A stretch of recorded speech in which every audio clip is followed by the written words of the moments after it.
साधित का जो प्रश्न था वो एक ही क्वेश्चन था। अब हम लोग अभ्यास का जो प्रश्न है, प्रश्न नंबर 2 है, उसको देख लेते हैं। इसी से रिलेटेड है। वो ये है कि यदि a अनुपात b बराबर 2 अनुपात 3 हो तथा b अनुपात c बराबर 4 अनुपात 5 हो तो a अनुपात b अनुपात c का मान मांग रहा है। फिर वही करेंगे हम लोग। a अनुपात b जो है वो पहले लिख लेंगे। a अनुपात b बराबर क्या, 2 अनुपात 3। ये कहाँ से लिखे, ये हमको प्रश्न में इतना दिया हुआ है। उसके बाद b अनुपात c बराबर, तो b अनुपात c बराबर कितना हो जाएगा, 4 अनुपात 5। तो 4 अनुपात क्या हो जाएगा, 5।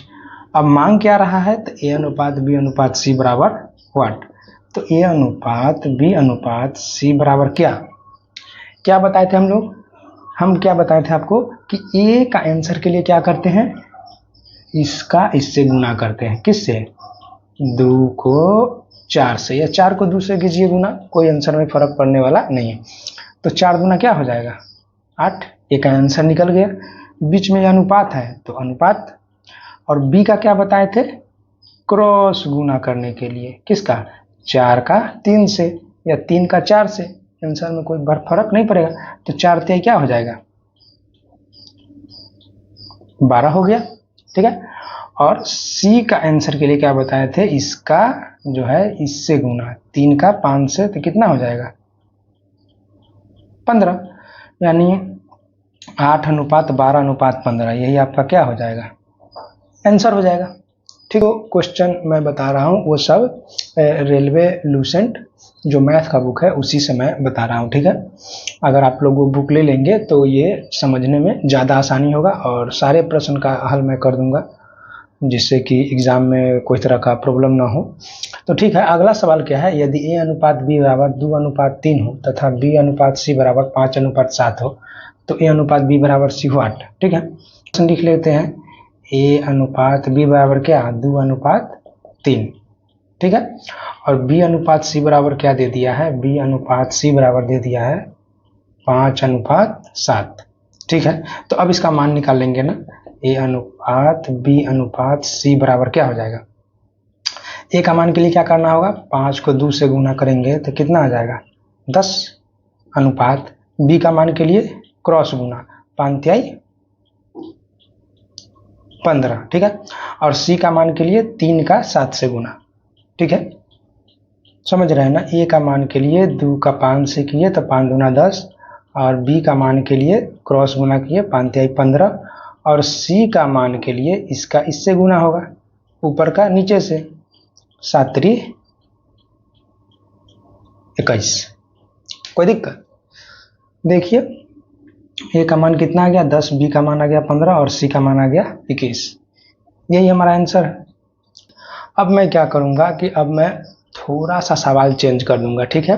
अब जो भी इस पे जो सिंपल क्वेश्चन था वो तो मैं बना दिया हूं, पर एग्जाम में क्या करता है कि ये जो पैटर्न है इसी पैटर्न पे थोड़ा सा सवाल चेंज करके पूछता है। तो हर तरह का सवाल हमको देखना है, उसको हल करना है, तभी तो एग्जाम क्रैक होगा। तो इसमें थोड़ा सा सवाल मैं चेंज कर दूंगा। ठीक है, जो बुक में दिया है। तो अगला हम लोगों का जो प्रश्न है, अगला हम लोगों का सवाल है जो थोड़ा सा चेंज किया गया है, वो ये है कि यदि a अनुपात b बराबर 2 अनुपात 3 हो, यहाँ तक ठीक है, और b अनुपात c बराबर 4 अनुपात 5 हो। ठीक है। तो c अनुपात a का मान क्या होगा, बोले थे ना। इससे पहले क्या था सवाल कि a अनुपात b अनुपात c का मान आसानी से हम लोग निकाल लेते थे। इसमें क्या कर दिया है कि पहले c का मान मांग रहा है, फिर a का मान मांग रहा है। ठीक है। तो इसमें ज़्यादा टेंशन नहीं लेना है, बस पहले क्या करना है, स्टेप बाय स्टेप चलते हैं। पहले सवाल लिख लेते हैं। सवाल हम लोग का क्या है, a अनुपात b बराबर क्या हो जाएगा, 2 अनुपात 3, यही ना है, 2 अनुपात 3। और b अनुपात c का मान क्या हो जाएगा, तो b अनुपात c बराबर क्या, 4 अनुपात 5। यहाँ तक तो हम लोग सवाल से लिख लिए। अब हम लोगों का आंसर क्या मांगा जा रहा है, c और a।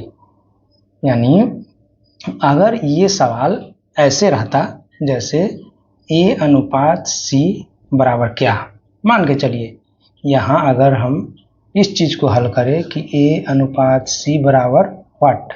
ठीक है, तो ये कैसे सॉल्व होता, a का मान के लिए क्या करते हैं, ऊपर नीचे गुना कर देते हैं, ए का मान के लिए अभी थोड़ा देर पहले बताए थे ना कि ऊपर का नीचे से गुना होगा, ठीक है। तो 4 दूना 8, ए का मान निकल गया। बी का मान के लिए ना ये क्रॉस में गुना करते थे 4 का 3 से, बी का मान के लिए हमको तो बी यहाँ चाहिए नहीं, तो वो उसको हल करके समय क्यों बर्बाद करें, हमको चाहिए सी का मान। तो सी का मान के लिए क्या, बी का सी से गुना, मतलब 3 का 5 से गुना, तो 5 तिहाई क्या हो जाएगा 15। ये ए और सी का मान निकला, ठीक है, ए और सी का मान निकला। अगर आप इसको निकालेंगे क्या, सी अनुपात ए का मान, तो इसको उल्टा कर देंगे, उल्टा नहीं कर देंगे। ये सी का मान है तो क्या हो जाएगा, पहले 15 हो जाएगा अनुपात, और ये ए का मान 8 है तो 8, ये निकल गया सी ए का मान। अगर ये उल्टा यहाँ करने में टाइम अगर ज़्यादा जा रहा है, अगर एग्ज़ाम में तो जल्दी से सॉल्व करना पड़ता है, एक सवाल के लिए रेलवे मुश्किल से कितना 15 सेकंड से ही बहुत कम टाइम देता है, ठीक है। तो इसको डायरेक्ट आप ऐसे बना लीजिए, जो सवाल पूछ रहा है, क्या सवाल आपका पूछ रहा है कि सी और ए का मान चाहिए, तो इसको डायरेक्ट निकाल लीजिए ना। सी उल्टा करने का क्या ज़रूरत है, सी अनुपात ए, यही मांग रहा है ना क्वेश्चन में, सी अनुपात ए का मान। तो सी के लिए कहाँ जाना होगा, 3 का 5 से गुना, कितना हो जाएगा 15 अनुपात, और ए का बी से गुना करते हैं तो ए का मान निकल जाता है, यानी 4 का 2 से गुना करेंगे तो 8 नहीं हो जाएगा। सी का मान 15, ए का मान 8। फिर से समझिए इसको, देखिए अगर हमको सी का मान चाहिए तो इसका इससे गुना हो जाएगा, सी का मान निकल गया यहाँ ये। अब चाहिए ए का मान, तो ए का बी से गुना, यानी 2 का 4 से गुना। बी का तो हमको मांग नहीं रहा है, तो 5 तिहाई 15 सी का मान, और ए का मान के लिए 4 दूना 8, यही इसका आंसर हो जाएगा 15 अनुपात 8। तो अगला हम लोग का सवाल है, यदि ए अनुपात बी बराबर 7 अनुपात 3 होता था, बी अनुपात सी बराबर 5 अनुपात 4 हो, तो ए अनुपात सी का मान क्या होगा, ठीक है। तो क्या हो जाएगा यहाँ, पहले तो प्रश्न लिख लेते हैं, ए अनुपात बी बराबर 7 अनुपात 3, ठीक है, और बी अनुपात सी बराबर क्या हो जाएगा 5 अनुपात 4, ठीक है। मांग रहा है ए अनुपात सी का मान, तो हम बताए ना आप लोग को, ए का मान के लिए क्या करना होगा, ऊपर नीचे गुना होगा, 7 का 5 से गुना होगा, तो 7 को अगर 5 से आप अगर गुना कीजिएगा तो 7 पचे 35, ए का मान निकल गया, ठीक है। बी का मान तो मांग नहीं रहा है, तो हम लोग बी पे टाइम क्यों वेस्ट करें। अब मांग रहा है सी का मान, तो बी का सी से गुना नहीं हो जाएगा, 4 का 3 से या 3 का 4 से, 4 तिहाई 12, यही इसका आंसर हो गया 35 अनुपात 12। कोई दिक्कत, अगर फिर भी अगर कोई दिक्कत हो तो आप लोग कमेंट्स बॉक्स में बताइए कि क्या प्रॉब्लम है, उसको मैं और अच्छे तरीके से बताने की कोशिश करूँगा। और नहीं, अगर आप लोग समझ गए हैं तो कोई बात नहीं है, आगे बढ़ते हैं।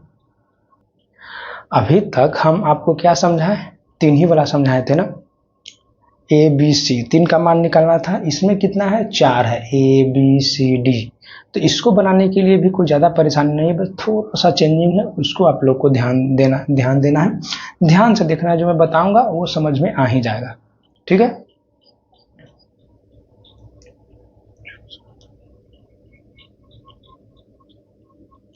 तो पहले हम लोग क्वेश्चन लिख लेते हैं, ठीक है। क्वेश्चन क्या है, ए अनुपात बी बराबर कितना दिया है 2 अनुपात 3, 2 अनुपात 3, ये क्वेश्चन है यहाँ से, ठीक है, हो गया। और बी अनुपात सी बराबर कितना दिया है, बी अनुपात सी बराबर क्या हो जाएगा 4 अनुपात 5, और सी अनुपात डी बराबर क्या हो जाएगा, सी अनुपात डी बराबर हो जाएगा हम लोग का 6 अनुपात 7। और मांग क्या रहा है, ए बी सी डी, 4 का मान मांग रहा है, ये थोड़ा सा क्वेश्चन चेंज हो गया ना। तो ए अनुपात बी अनुपात सी अनुपात डी बराबर, इसमें थोड़ा सा ध्यान देने वाली बात है, ठीक है, थोड़ा सा ध्यान दीजिएगा। ए का मान के लिए तो आप लोग को पता है क्या करते हैं, हम लोग सबका गुना कर देते हैं, ठीक है, सबका क्या करते हैं, गुना करते हैं, ये सबका गुना हो जाएगा, ठीक है। तो 4 दूना 8 हो गया, 8 हो गया, और 8 को 6 से गुना कीजिए, 8 छक 48, ये आ गया हमारा 48, ये का मान तो निकल गया। यहाँ तक तो आसान था, अब क्या करना है, ये बी का मान के लिए, उसमें तो था कि बी का मान के लिए क्रॉस गुना कर देते थे, बी का मान निकल जाता था, ठीक है। इसमें वैसे ही करना है, बस थोड़ा सा चेंज करना है, क्या कि इसमें एक एक अंक छोड़ के चलना है। जैसे ये अंक आपको नहीं लेना है, ये अंक भूल जाइए कि 2 है ही नहीं, तब गुना कैसे कीजिएगा, ऐसे चलेगा गुना। देखिए समझ में आया आप लोग को कैसे गुना करना है। एक अंक छोड़ के बी का मान के लिए क्या करना है, एक अंक छोड़ के यानी 2 को हटा दीजिए ऊपर से, भूल जाइए कि 2 है। थोड़ा देर के लिए यहाँ मान के चलिए 2 हटा देते हैं ही नहीं, ठीक है। तो गुना कीजिए, ये ऐसे आएगा सीधी, ये तीर का निशान देख रहे हैं मैं कैसे लगाया हूं। तो 4 को 3 से गुना कीजिएगा 12, अब 12 छक 72, ठीक है। ये निकला बी का मान। यहाँ जो 2 था वो हम फिर से 2 लिख देते हैं, सवाल में था हम लोग का, ठीक है। कैसे गुना करना है बी का आप देख लिए ना। इसको क्या करते हैं, थोड़ा देर के लिए हटा देते हैं, ठीक है।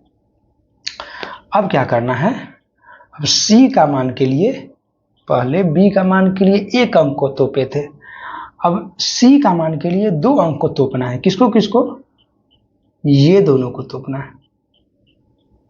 समझ में नहीं आया, बताते हैं। ये दोनों का गुना होगा किससे, इससे। तीर को देख रहे हैं, तीर को आप लोग देख रहे हैं ना कैसे किए हैं। ये 5 तिहाई 15 और 15 छक्का 90। समझ में आया।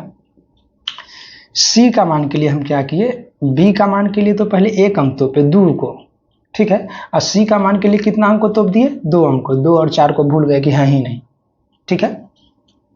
तो ये हम हटा देते हैं, ठीक है।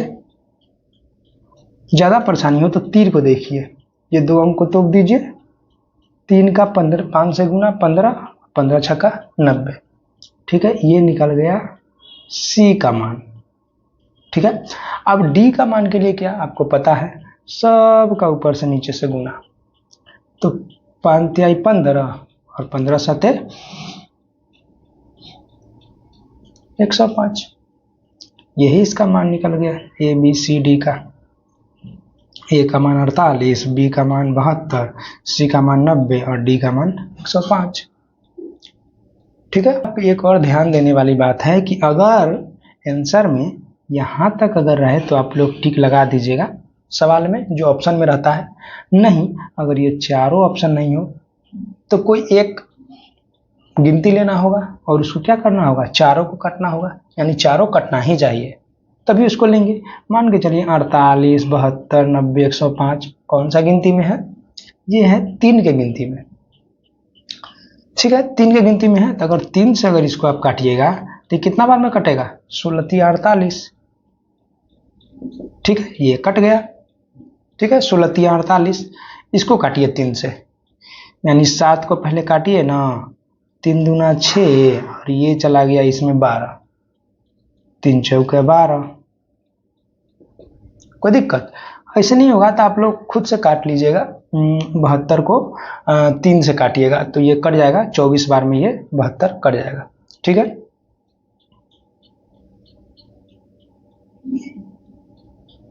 नब्बे को काटिएगा तो कितना बार में कटेगा, 3 से अगर काटिएगा तब देखिए ना, 3 तिहाई 9 और ये 0 है तो 0 कट गया 3 से। मैं क्या बोला था कि एक ही पहाड़ा से चारों कटना चाहिए, ऐसा नहीं है कि 48 72 को ले लिए 2 से काट दीजिएगा, फिर 90 को 3 से काट दीजिएगा, 105 को 5 से काट दीजिएगा, ऐसा नहीं, चारों एक ही गिनती से कटना चाहिए, ठीक है। तो ये 3 से कट गया, ये भी 3 से कट गया, ये भी 48 72 90 3 से कट गया। अब देखते हैं 105 कटता है कि नहीं। मान के चलिए 3 तिहाई 9, 1 जाएगा 19, 15 हो जाएगा, तो 3 पचे 15, यही है 16 अनुपात 24 अनुपात 30 अनुपात 35, यही इसका आंसर आ गया, ठीक है। और अगर इसी में मान के चलिए, अगर आपका जो बुक में जो सवाल है वो ए बी सी डी चारों का मान नहीं मांग रहा है, वो सीधा मांगा है ए और डी का, तो बच्चा जब तक ए बी सी डी चारों का मान निकालना नहीं जानेगा तो डायरेक्ट ए और डी का मान कैसे निकाल लेगा। ठीक है, तो ए और डी का मान निकालने के लिए आप क्या कीजिएगा कि ए अनुपात डी बराबर क्या हो जाएगा, ए का मान कितना है 16 और डी का मान कितना है 35। तो बुक में आपका यही आंसर मांग रहा है। ये हम समझाने के लिए चारों का निकाल दिए हैं कि आगे अगर सवाल में ए बी सी डी किसी का भी मान मांगे तो आप निकाल दीजिएगा। ए और डी का मांगा है तो ए और डी का हो गया, सवाल आंसर निकल गया। ठीक है, ए का 16 हो गया और डी का 35 हो गया। ठीक है।